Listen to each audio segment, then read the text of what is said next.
Maswerteng tanghali po mga ka-STL. Narito na po ang resulta ng STL Pangasinan para sa araw na to, first draw November 7, 2024.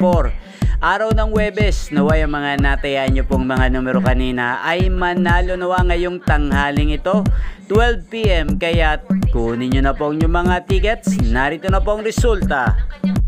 Para po sa STL Pangasinan first draw result 12 PM ang mga numerong nanalo 35 at 22 in exact order. Sa lahat po ng tumaya kanina para sa first draw ng 35 at 22, congrats po sa inyo, panalo po kayo. Again, 35 at 22 in exact order. Shoutout po natin ngayong araw na to si Kuya Ime.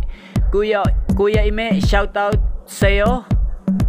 Naway isa ka rin sa manalo ngayong araw na to. Ayan, napanood nyo po ang resulta ng STL Pangasinan sa channel na to, Roderick Hernandez TV. Maraming salamat po sa patuloy nyo pong pagsuporta sa aking channel. Wag nyo pong kalimutang mag-subscribe, comment lang po kayo sa mga nais na ma-shoutout ko po.